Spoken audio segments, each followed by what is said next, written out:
The sun dipped below the horizon, casting long shadows across the dense jungle.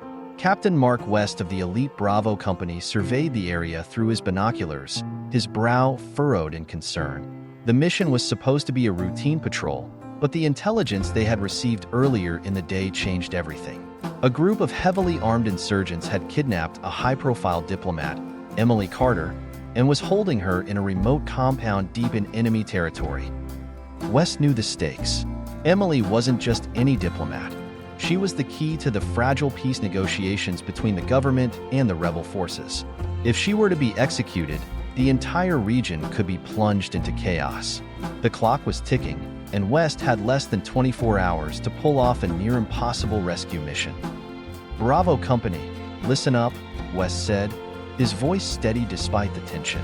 "We've got a hostage situation. Diplomat Emily Carter has been taken by insurgents and is being held in a compound about 10 clicks north of here.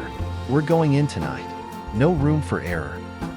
His team, a group of hardened soldiers with years of experience, nodded in silent understanding. Each of them knew the gravity of the situation and the potential consequences of failure. The night was pitch black as the helicopters carrying Bravo Company approached the drop zone. The rotors cut through the thick, humid air, making the only sound for miles around. The soldiers sat in silence, checking their weapons and equipment one last time. They had rehearsed this mission repeatedly, but no amount of preparation could completely remove the risks they were about to face. 2 minutes, shouted the pilot, his voice crackling over the intercom. West glanced at his team, giving them a nod of reassurance. They were ready. The helicopters hovered just above the treetops as the soldiers fast roped down into the jungle below. The moment their boots touched the ground, they melted into the undergrowth, moving quickly and silently toward the compound. The compound was a fortress of steel and concrete, surrounded by high walls and guard towers. It was heavily guarded, with insurgents patrolling the perimeter. West signaled for his team to spread out and take up positions around the compound. "Alpha Team, secure the perimeter. Bravo Team, prepare for breach," West ordered, his voice low and controlled.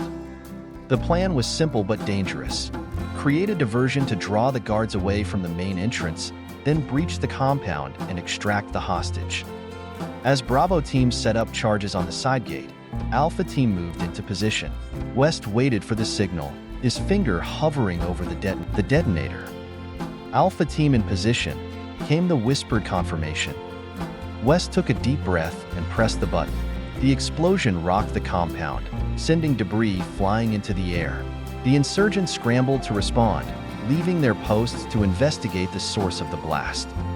"Go, go, go," West shouted, as Bravo Team stormed the compound. Inside the compound, the corridors were narrow and poorly lit, adding to the tension. Bravo Team moved with precision, clearing rooms as they went. Gunfire echoed through the halls as they encountered pockets of resistance. West led the charge, his senses heightened. He knew they had to find Emily quickly before the insurgents realized what was happening.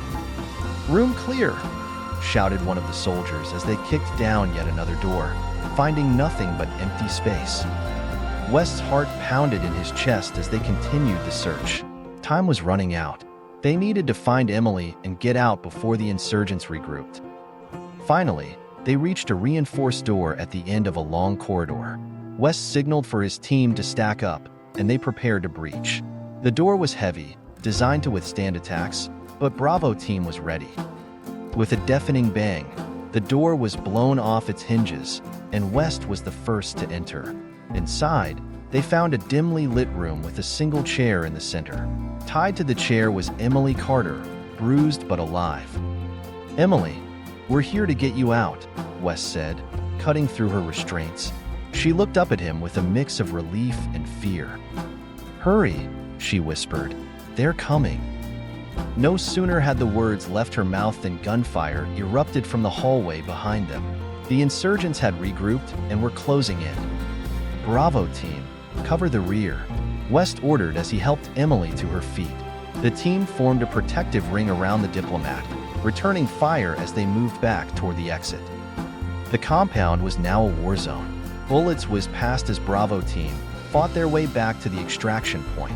West could feel the weight of the mission bearing down on him. Failure was not an option. As they reached the main courtyard, West saw the helicopters circling overhead, ready for extraction. But there was one problem. The insurgents had set up a heavy machine gun on the roof, pinning them down. "We need to take out that gun," West shouted over the roar of gunfire. One of his men, Sergeant Jackson, nodded and grabbed a rocket launcher from his pack. With a steady hand, he aimed and fired.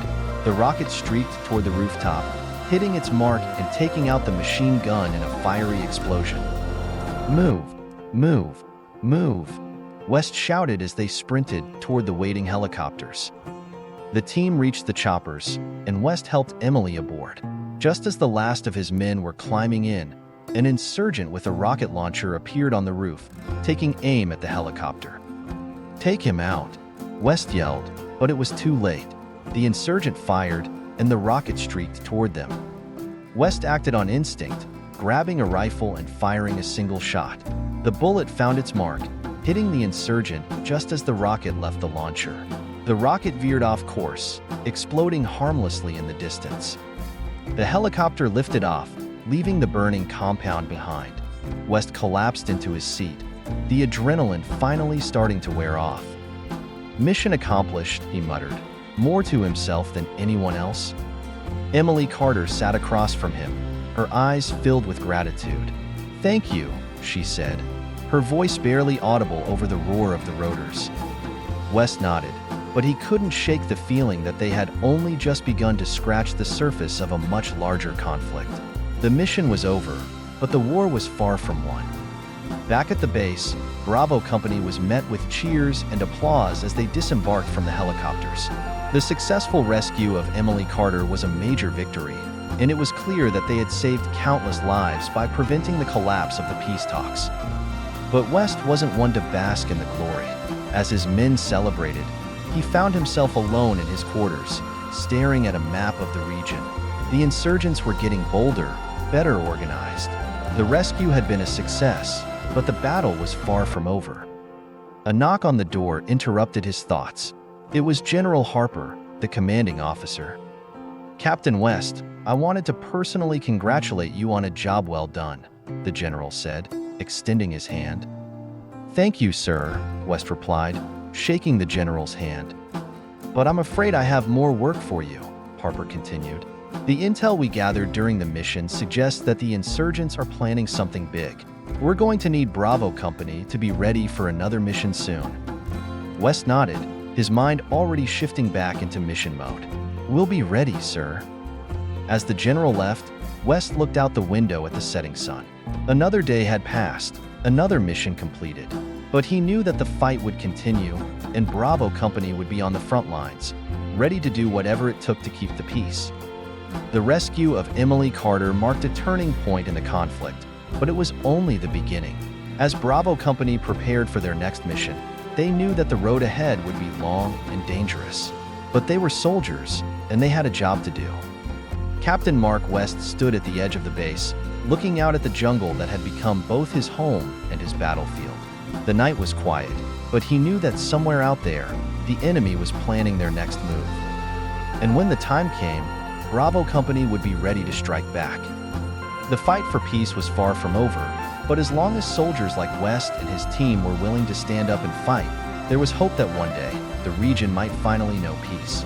Until then, they would keep moving forward, one mission at a time, knowing that the safety of countless lives depended on their success. Thank you for watching. Please don't forget to like, comment, share, and subscribe for more delightful stories.